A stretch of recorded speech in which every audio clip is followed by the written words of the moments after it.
We'll talk about it a little bit here. We are preparing to go live here.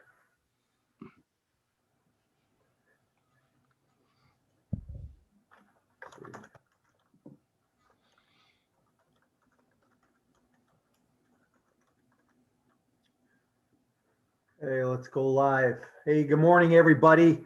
It is Saturday morning and time for Multifamily Unplugged, your number one Saturday morning radio show. Hey, guys, you know what I always tell Carl is I think that we are the only radio show on Saturday morning.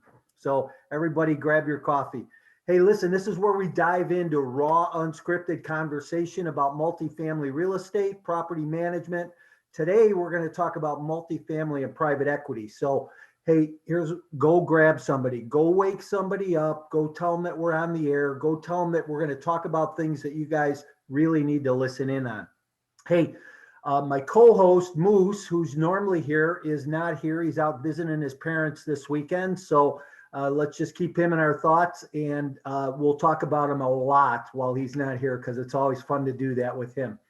But so we're here every week. We have over 50 years of multifamily and real estate experience. Go grab your coffee, sit back and enjoy the ride. We're live on Facebook. We are live on Zoom, and we're going to open up and record on Clubhouse. Thank you. Jeez, I'm brain dead this morning. So, hey, remember, everybody, please go to social media, follow us, like us, love us, and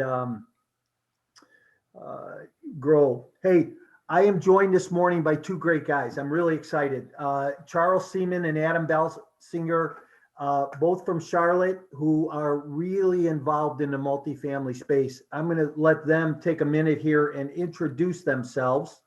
And Charles, why don't you jump right in? Mike, thanks for having us today. So as Mike already said, I'm from Charlotte, originally by way of Brooklyn, New York. You might be able to tell by the accent. And my real estate experience started about 16 years ago when I was fortunate enough to work for a guy who's a very successful commercial real estate investor in New York City. And I was able to work very closely with him and learn a lot during my time there. And I always knew it was something that I had a passion and wanted to get involved. So that led me to where I am now, focusing on multifamily real estate down in the Southeast. Nice. How about you, Adam? Sure. So I live in Fort Mill, South Carolina, which is about 20 minutes outside of Charlotte. I am originally from Philadelphia, Pennsylvania. My wife and I relocated down here to Charlotte about 3.5 years ago. I've been a full-time real estate investor for about 7 years or so now. I got started doing single-family fix and flips and single-family rental properties.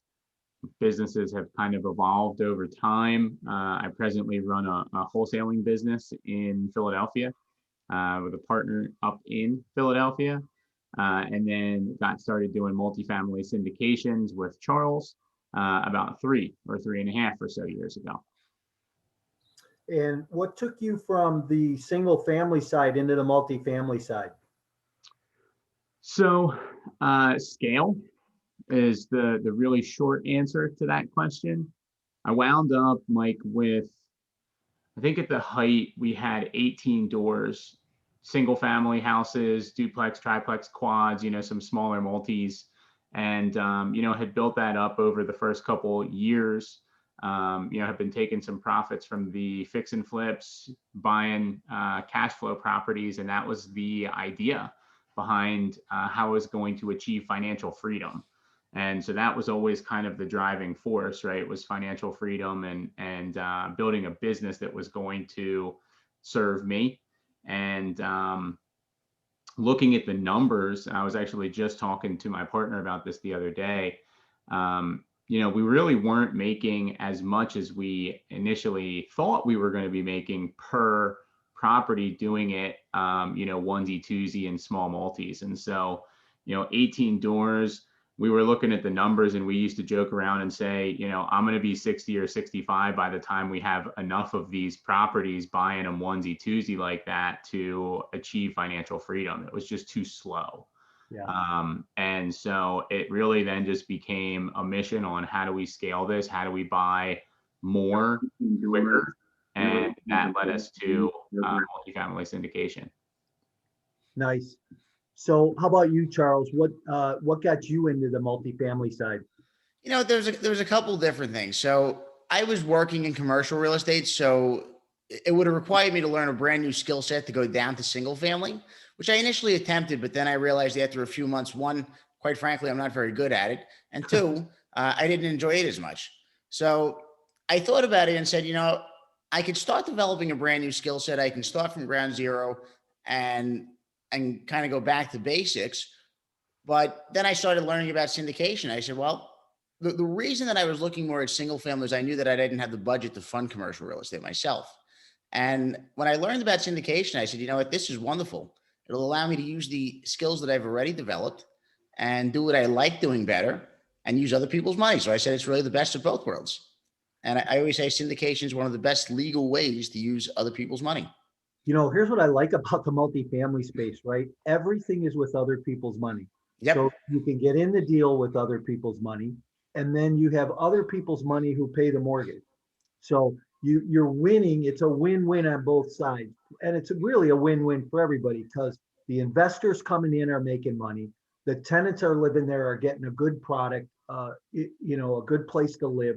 One of the things when I was in the multifamily space was that I really, my philosophy was if I could provide safe and secure housing for my tenants, that was really important because I thought, there's so many single parents, right? Single moms, single dads, kids coming home by themselves. If there could be a secure housing, safe place that it really would help enhance the re-engineering of some of the places that we bought. And it really worked out well. Talk about some of your strategies and philosophies that you guys believe in and, what makes you, I know you're kind of actively looking at a couple deals right now. What makes you look at something a little bit more than something else? Well, I think similar to you, Mike, our foundation is always clean, comfortable, safe. So we want people to know they have a decent place to live in. And, property we just bought actually has a primarily subsidized tenant base. And with that, one of the things we do is make sure to keep it secure. So as you said, there's a lot of single mothers with children on the property, and we do our best to make sure that they have a safe place to go to. For us, a lot of times it really comes down to numbers, location, and overall business plan. I think that those are the fundamentals of our acquisitions. So anything we look for, something that's going to be able to hit at least a 16% average annual return. That's our goal. So by the time we factor in the cash flow and the proceeds from the sale, we want to be able to offer our investors at least 16%. Generally, we only like things in landlord-friendly states. So the reason that I moved to Charlotte and the reason that we selected it as the market that we focus on, along with the rest of the Carolinas, is that generally they're landlord-friendly states that have a lot of landlord-friendly laws. So because of that, it makes it a lot easier for us to operate as landlords and to run properties efficiently. I have a lot of friends that ask me, why don't I do this in New York? And I said, well, the laws in New York are terrible. I would never invest with anything residential in New York. You'd be playing Russian roulette. So that really is the driving thing. And then we look for areas in those markets that seem to be poised for growth or at least stability. And we find properties that meet that criteria then. Yeah. Hey, And I think just to add on that too, Mike, we're value add, so we're looking for something that we can come in and that we can add value to. So I think we might look at value add a little differently than the typical person does. I think a lot of folks look at value add and they're thinking that they're going in and they're doing physical renovations to the property. And while we look at those sorts of deals as well, there's operational value adds too. And so in our mind, depending on where we're at in the market cycle, it might make more sense to be looking at operational value add plays because we believe that lowers our risk if we're not sinking, $2, $3, $4 million into redoing the entire property, upgrading the tenant base, right? There's some additional risk to those sorts of things. So a deal that we closed on last year in September in South Carolina. As we were touring the property and just asking the property manager questions, there had been a vacancy issue at the property. When we put the property under contract, they were at about 80% occupancy, phenomenally located property. It is like 2 blocks from the local mall. McDonald's, I could hit McDonald's with a baseball from the parking lot. So really, really well located. So we were trying to figure out why is, what's causing this vacancy issue. As we could tell, the rents were below market. The property condition was good for the asset class, and it was phenomenally located.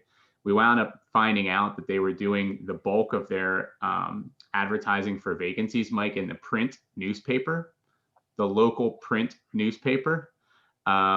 So, in 2020, I can't imagine that even being one of 10 ways that the typical tenant is looking for an apartment to rent. So, those are the types of things that if we can find those, that's been a lot of what we've done here thus far in our careers. Hey, you mentioned something really interesting. Let me do this first real quick. Hey, I just want to reshuffle the room on Clubhouse and just let you know that you are listening to Multifamily Unplugged Saturday morning radio show. We are live on Facebook, we are live on Zoom and on Clubhouse. So imagine spinning those plates this morning. But I'm joined today by Adam and Charles from Three Oaks Management, and we're talking multifamily and private equity. So buckle in, because this is going to be one heck of a ride here this morning. Hey, you mentioned value add, but you also, what you said that I wonder if anybody picked this up, is re-engineer, because a lot of times people think value add, I have to go in and I have to rehab all these units, or I have to do curb appeal, but people don't think about the operational side of it. And they don't think about the value add piece with the operational side. Talk about that a little bit, and how you guys look at that or view that when you're looking at a deal. Sure.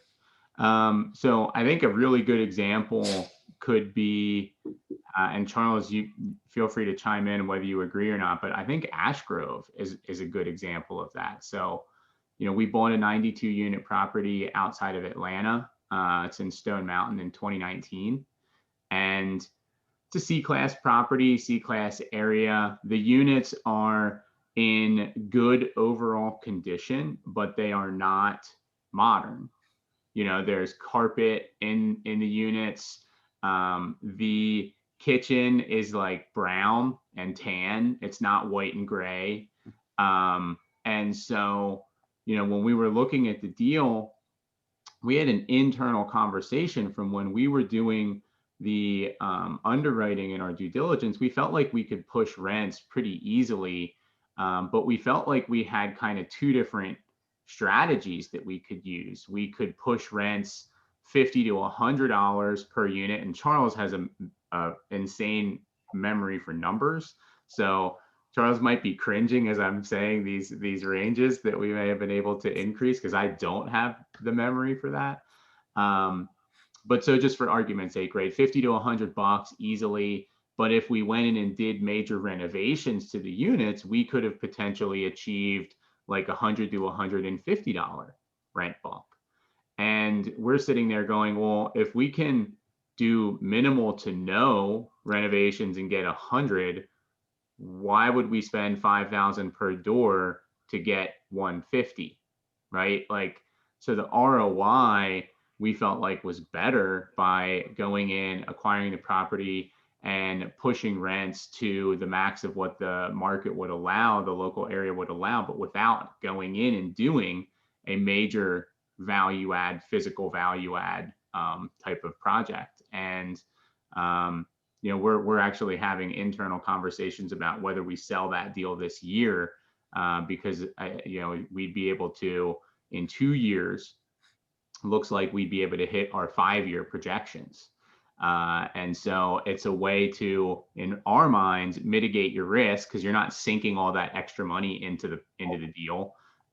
It's an easier raise because you don't have to raise all that additional CapEx budget, right? And then it can also then shorten your time frame, you don't have to wait a year or 2 years until you're seeing the increase in value. You can't renovate 92 units like that. It's going to take a year probably to do that. So I think that's a good example of it. Charles, do you have anything that you would add to that? So I would really say that all the properties we've purchased so far have followed that similar mold, because most of what we've been successful with has been executing on operational plays. And I would also say, I think the reason most groups don't focus on that or don't really talk about it is because it's tougher for the average investor to digest. So when you're selling the deal to investors, if you're syndicating it, it becomes tough for somebody to wrap their head around it and say, okay, what will you do differently than the previous manager or owner? And other than simply answering our experience and our track record, and we plan to do this and we plan to do that, some people have tougher times grasping it because it's not tangible. Whereas they look at a physical value add and say, okay, I can put $5,000 into the unit. If we do that, it's going to make the units look like the comps here in the area, and we'll be able to get $100 more. So I think it's something more tangible.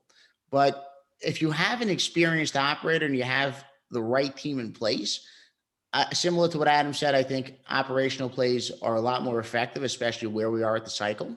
To me, it makes me a little bit nervous when I see people doing major renovations, putting $10,000 to $12,000 into a unit at this point. But depending on the area they're in, it could work still. I would just be cautious. Yeah, one of the things that I always found interesting was people would ask often is, hey, are you going to go in and fire the staff and change the staff? And my response always is, I don't know at this point. They tend to know where the dead bodies are buried. And if you fire them right away, you can kind of be in a position where you can't uncover that, right? So, but you keep them around at least to figure it out and then make decisions based on that. But my experience has always been that new ownership, new management come in, you re-energize those people, and it's like a whole new life, right? So you guys find that as well? Yeah, that can definitely go a long way. So the thing is, similar to you, Mike, my thinking on that is if somebody's doing a good job, I don't want to fire them. If they're doing a bad job, then yes. Yeah. But if they're doing a good job, then our goal is to keep them on and to harness the information that they already have and the goodwill that they've built with the tenant base and let them keep doing that. So like in our most recent property, we only closed on about 3 weeks ago. So in that case, the seller was really self-managing it. He didn't have a third-party management company, but he had a few staff members that worked directly for him. So he kept telling us how valuable the on-site manager was. And initially my thinking was it's 64 units, we should manage it off-site. But then after listening to him quite a few times, I started thinking about it and saying, he keeps mentioning this. Maybe we should consider keeping her on. and, and I discussed it with our third-party property management company we were going to be using. They said, let's keep running. Also, it does make sense because being that we are dealing with more of a subsidized tenant base at this asset, it seemed to say, she already has a lot of goodwill with these people. They know her, they like her, they respect her. And aside from that, she lived on the property and had the longest lease left. So I said, it probably wouldn't have boded well if we fired her. And then she still lives on the property for an extended period of time. And when people ask her, well, what happened there? Why aren't you the manager anymore? That probably wouldn't create a lot of goodwill with the tenants. Yeah, it's an interesting question, Mike, and our investors ask us that a lot too. What's your plan with the existing staff on site? Because sometimes you could be looking at a deal that isn't being run that great. And so from the outsider's perspective, I think the initial thought is, well, one of the reasons it's not being run so great is that the on-site staff isn't so hot. Right. But that's not always the case. Your on-site staff, they're taking their directions from the property management company that they work for or from the seller. And if you have an absentee owner that really isn't concerned about maximizing their rents, then it's quite possible that you have a great leasing agent on site who is just following the directions that they're being given. And like you said, you don't know that until you really start digging in due diligence, you're on site, you get to know the people that are involved in the deal a little bit better, and it makes it a lot easier to make that determination. But it's 50-50 for us a lot of times going into it. What's interesting is what you're saying is because a lot of times they don't have the resources. So, Yep. and those resources could be knowledge, they could be money, it could be excitement, right? If you got a seller who's burnt out and doesn't care anymore, and he's been in the deal for 10 years, 30 years, and doesn't care and can't give the energy that those people need, but you come in and all of a sudden do that, Yep. the whole thing can turn over in a very short period of time. And you'd be surprised what happens, right? So we've seen that a number of times as well. And I think the whole point behind this piece of conversation is that people need to keep their mind open to it. Hey guys, let me just do this real quick. Hey, welcome this morning.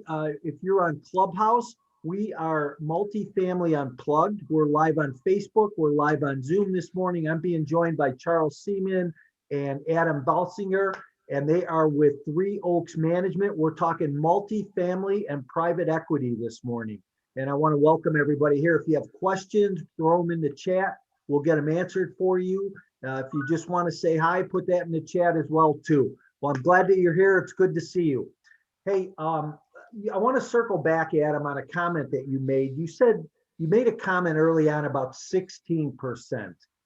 And when you guys talk about a 16% return for your investors, are you talking about cash on cash? Are you talking about all in 16%? Is that a year? Is that over the term? Talk about that number a little bit. Sure. So what we're talking about there is an annualized average return. So that's a combination then of cash flow distributions that we'd be paying out. We do quarterly distributions for our investors, and then at resale. So those two figures combined totaling 16% average annualized return. And Mike got up. So Charles, I think you had made that statement. Is there anything you want to add to that?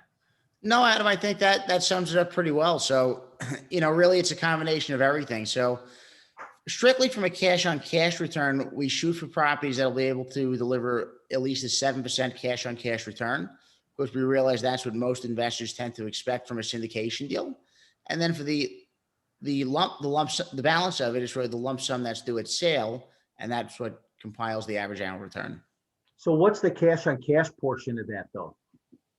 Normally we shoot for 7%. The higher the better. But what we're finding right now is that if you're using conservative underwriting in most cases, with the way deals are priced, being we're in a strong seller's market in most parts of the country, you're not able to deliver too much higher than that. And there are a lot of times I see groups projecting more than that. And sometimes I look at it and I say, okay, this seems realistic. Other times I look at it and say, wow, these numbers leave me scratching my head. They'll never hit this. And do you think that that's representative of the compression and cap rates today out there? I do. So go ahead. It's amazing, even in the last 2 years, especially considering that we've had a global pandemic, a lockdown and various other things that theoretically in the normal circumstances should have seen prices falter a bit. Yeah. They've not. They've continued to rise and they've skyrocketed. I think you have many sellers that have gotten nervous, some of which have responded by holding on to their properties longer. And in that regard, I think you have an influx of buyers. You had a lot of big buyers that were buying retail and office and that type of product. And now they've shifted to multifamily. So they're entering the space as competition for groups like us. And you have less inventory in many markets because a lot of sellers are thinking, okay, I don't want to sell right now because it may not be the best time. Right. So it's really driving prices up significantly, even from 2 years ago. Yeah, I mean, everybody's chasing yield, right? And so, also you have a lot of people that view multifamily, and we agree, as kind of the cream of the crop in terms of your commercial asset classes. The Class A luxury office building in the center of the commercial business district is not the ideal purchase anymore. that property is probably sitting with 50% of its clientele out of business. Yeah.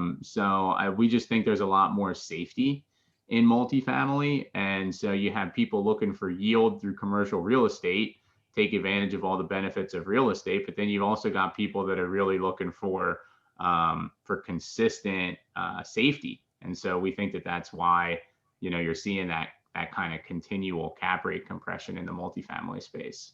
It's the sexy asset out there today, right? It's where all the smart money's at, and it's where people are trying to play in that arena. Mm-hmm. Here's the other thing that I want to talk about, and I want to kind of talk about this a little bit. Somebody had mentioned that you're hitting your 5-year projections at 2 years in some cases. And here's what I want people to understand is, and I wrote a book called Exit Plan. And the reason I wrote the book, and it's your complete guide to multifamily investing and why you need an exit plan before you buy. But I've spent hundreds of thousands of dollars over the years in coaching and training and programs and understanding this business and real estate. Everybody teaches you how to get in a deal. Nobody teaches you how to get out. Now, the point around this is when you run a spread, right, and you look at a deal, maybe call it over a 10-year period, there's typically always a sweet spot in there. And what caught my attention was when you said you're hitting your 5-year projections at 2 years. I'm like, people need to be aware of this. And if you look at that on a spreadsheet, you need to know when to get out.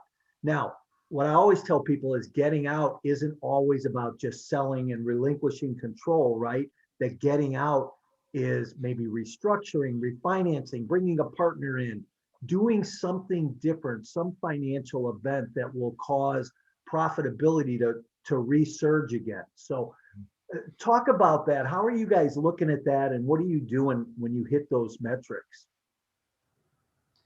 So we've spent, Charles and I have, I think we can echo and just the sheer amount of money and time that we've spent educating ourselves on real estate and commercial real estate and multifamily.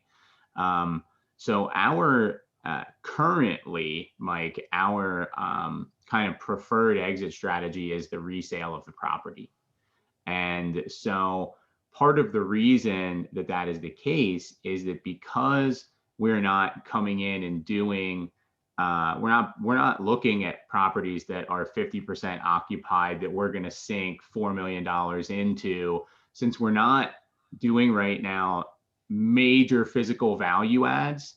From the numbers, the way that we've been looking at them, we felt as though it's been difficult to be able to really plan and account for or have very much confidence in a refinance as that capital event. So because of the types of deals that we're targeting right now, the ideal exit strategy right now is the sale of the property. But as we get a little bit more, I think, clarity in terms of how things are going to shake out economically as we pull out of COVID, there's just so much uncertainty right now about how things are going to bounce back and the speed at which that's going to happen, which is why we're looking to do deals that we think are a little bit less risky. But, so once we get a little bit more clarity, we are going to be looking to do some more deals where, as you mentioned, we can bring somebody else in, we can do a refinance out. So that'll, I think, open up the toolbox a little bit more for us. Hey, what's interesting is you talked about coming out of this pandemic, right? And what it's going to be like. I don't know if you guys saw yesterday or not, but I always like to talk about some headlines here too. But there was a federal judge in Texas who ruled that the CDC's eviction moratorium was not constitutional. Yep. And that doesn't necessarily, here's what I know about the federal government, right? That doesn't necessarily mean that something's going to change or that anything's going to be any different. It just means that there's a stake in the ground, though. And bless that judge is all I got to say, because when I got interviewed earlier this year by CNN, and they were talking about, oh, the poor tenant and, not being able to pay their rent. And I said, what about the poor landlord? Who's paying the insurance bill? Who's paying the water bill? Who's paying the mortgage? Who's paying the property taxes? Where do you think that's coming from? How are they putting money back into the property to repair that tenant's toilet? Yeah, If the tenant's not paying, yeah, and yeah, I saw that article too, Mike. I don't know, to me, that was kind of a duh from the start of the CDC. Like, what gives the CDC the authority to do that? And the real answer was nothing. yeah, Nothing did. But so that judge actually did say that it is still it's a state mandated thing. So right. states could place an eviction moratorium, and that would theoretically be upheld. It's the CDC's national that is unconstitutional. Yeah. Hey, let me shuffle the room real quick again. Hey, welcome. It's Saturday morning, Raw Radio, Multifamily Unplugged. You may be listening on Clubhouse, or you may be on Facebook Live or Zoom, but welcome. And, if you like what you hear, write a comment, throw a comment in, send us a like. And I'm joined this morning by Charles Seaman and Adam Balsinger from Three Oaks Management. We're talking multifamily, raw multifamily. We've been diving deep, and we're going to start talking about some private equity now. So, I have a big question around private equity. Obviously, you guys, we talked about it early on. We talked about other people's money, but how do you guys raise private equity? What do you do? So it's evolved over time, and we're actually in the process, Mike, of looking to do a lot more online, where we can kind of scale up our capital raising efforts. So as we got started, I was coming from a single family fix and flip space. So I already had relationships with folks that were doing some passive and some private lending.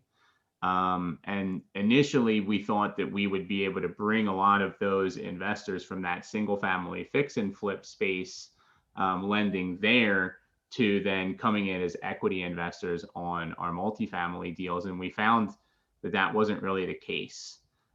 Different investment, different levels of security, different structure, different returns, different time frame. So that kind of flopped. And so we wound up doing a lot of kind of family and friends, like first, second, third degree kind of circle, sphere of influence type connections that we leaned on for our first deal. From there, we started trying to do more to gain kind of more visibility and exposure, but a lot of it was done through physical in-person efforts. So for instance, Charles joined the Rotary Club here in Charlotte. We each run a different multifamily, monthly multifamily meetup group here in Charlotte. And so we were doing some things to get visibility amongst the community. But when you're out meeting people face to face, you can only meet so many people in a certain period of time. And so we felt like it was, while we were building our investor base, it was kind of happening slowly. So we've spent quite a bit of money, 5 figures recently, on kind of learning how to better build a platform out, where we'll be doing a lot more online stuff with the intent of attracting more private investors to us. So there has been a bit of an evolution in that as we've grown. Yeah, very nice. Hey, everybody talks about private equity and they say, hey, you know what? Family and friends, go to family and friends first. And, when I started raising private equity, I never went to my family and friends first. I never went to my family and friends at all. What I wound up doing was this is going to date me a little bit, you guys, but I put a classified ad in the newspaper, and it just said, real estate investors wanted. And my phone rang off the hook. And I just talked to people about what I was doing. And I raised $200,000 on a $600,000 acquisition, my first round at it. So, it's interesting the different perspectives and how people do different things, you know. Hey, Charles, Adam was talking about going a little bit more, you know, trying to be more public about raising money and what you're doing. What does that look like for you guys? You guys have a plan around that right now, or how's that going to work? So most times I leave that to him because he really handles the investor relations role on our team. So he's the primary face. For me, I do some things as well, just podcast appearances, you know, shows whenever I get the chance to, just because I like sharing information and perhaps I like getting in front of people. Maybe that might be part of it also. But he's really the investor relations guy, so he's the mastermind behind that. So yeah, he might have missed this, but you know, No, Adam, I heard it. I he heard. said you're not just another pretty face. Yeah, I've had too many cups of coffee. I had to step away really fast. That's all right. I get it. But so, yeah, so I think there's a couple of strategies that we use there and that we will continue to use as we really look to do this on a little bit of a larger scale. So, you know, appearing on other podcasts is something that helps to get us in front of people that we have never seen before, or who do not know about us. So, you know, we may wind up, one of your viewers today or listeners may be sitting there thinking like, oh, we really like what Adam and Charles have to say. And then who knows, that person could wind up becoming someone that looks to potentially invest with us in the future. You know, I think that it all boils down to providing value to people, you know, and if you are, for those of your viewers who are kind of up on marketing and branding in today's present world environment with social media being so prevalent, it's a lot of value, free value that you aim to provide through various social networks and websites, and that by providing regular and consistent value and doing it in a way that is genuine, and not completely BS and superficial, because I think that there's a lot of folks out there today who just put out the same regurgitated content because they know that they're supposed to have a brand. Yeah. And so it's being able to figure out how you can kind of uniquely and genuinely provide value in a way that other people aren't. And that by being genuine like that and delivering good value for people that are interested in you are going to find you. Right. And so that's kind of what we're doing right now. I'm working on finalizing an ebook. And so we're going to be continuing to do more of that sort of content. So we'll put out a free ebook, and people will be able to find us through that ebook. Hey, you kind of started to float it out there, but go ahead, tell people how they get a hold of you if they have an interest in picking your brain or getting involved with you guys. Sure. So easiest way would be through our website, which is www.3oaksmanagement. And so it's a little word, so it's 3, the number, oaksmgmt.com. So 3oaksmgmt.com. So let me just reshuffle the room real quick. Hey, it's Saturday morning, Multifamily Unplugged. You may be on Clubhouse listening to us live, Facebook listening to us live, or on Zoom. But we are here this morning with Charles Seaman, Adam Balsinger, and we are talking multifamily and private equity. Hey, I want to talk about Clubhouse real quick for a minute, and then we'll come back to private equity. But, you know, it's the new app, right? It's kind of off the chains. But starting on Tuesday this week, so I would just invite you guys, hey, follow me so I could pin you into this. But starting on Tuesday this week, myself, Julie Holly, Chad Coe, a couple other individuals are starting a room called Entrepreneurial Exchange. And it's about laughing, learning, and living. And it's, you know, we're not coming to the table as multifamily people or real estate people. Matter of fact, everybody is coming from different disciplines, but we're just going to talk for an hour. It's at 11 o'clock Central Time, so join us there.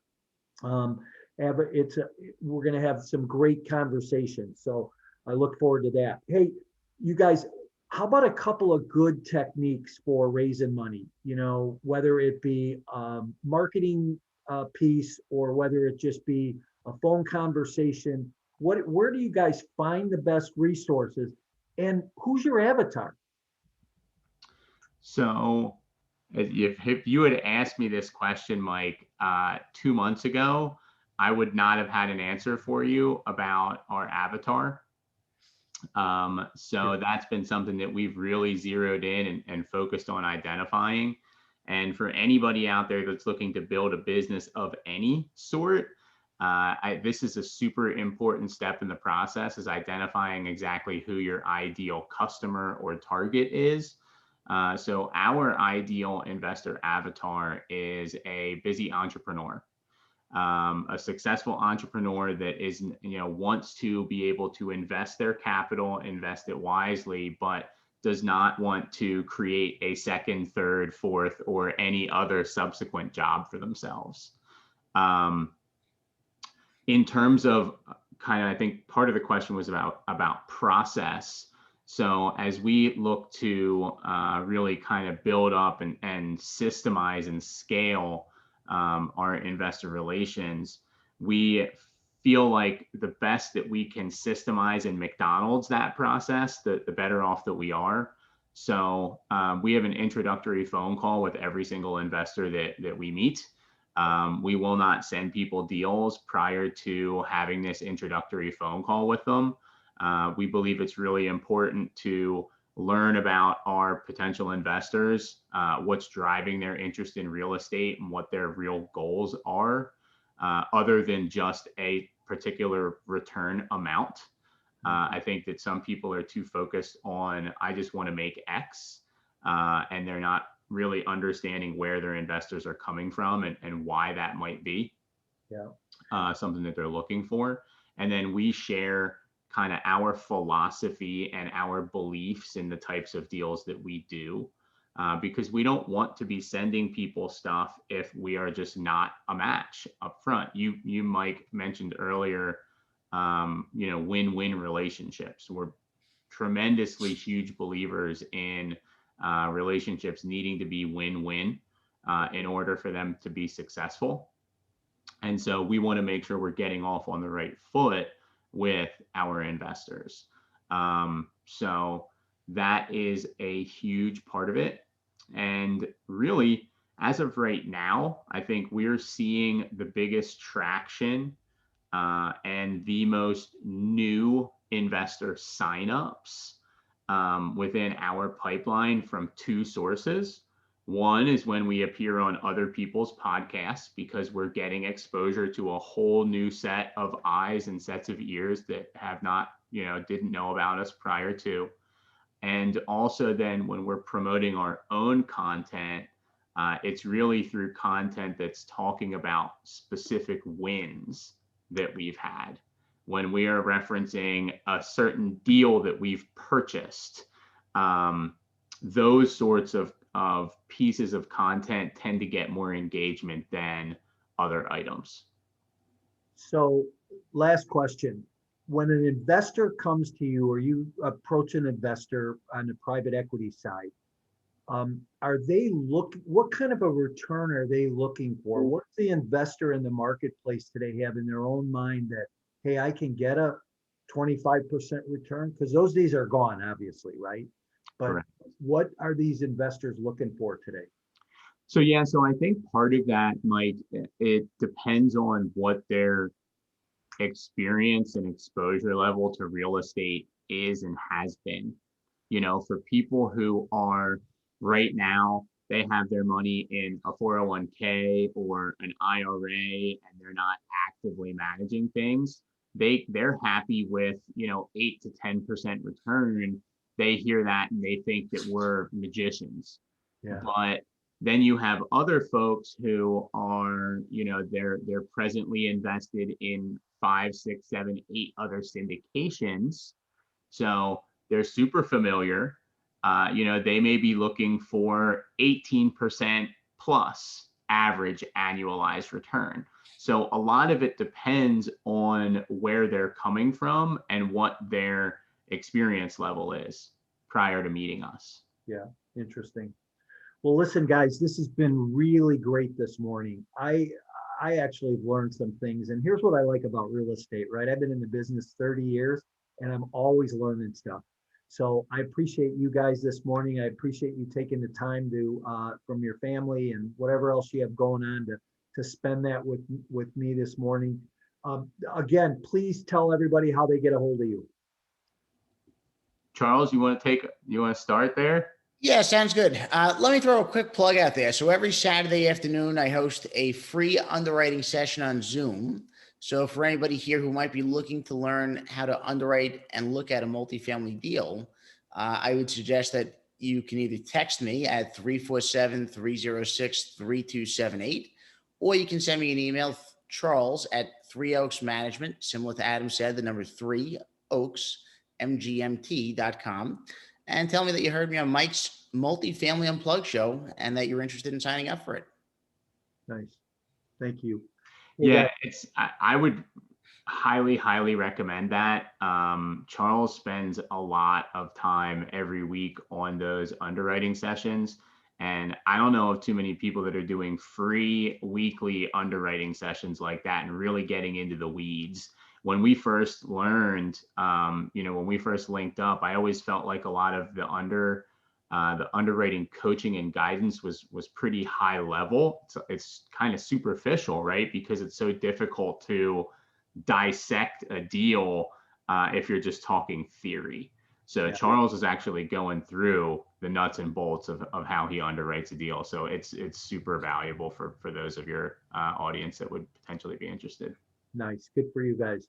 Well, listen, like I said, a wealth of knowledge. This has just been off the chains this morning, and I appreciate you guys, and I appreciate you guys being as open as you have been and sharing what you've been sharing. So that goes a long way, I think, in our space. And we have it's really such a small community, right? But small industry, small space, but everybody really gives back. And that's what's really cool about getting to know people and being in relationship with people, because this whole multifamily space, it's about being in relationship with people, and it's about growing, helping each other grow. So again, I appreciate you guys. If you were here this morning on Clubhouse, we're here every Saturday morning.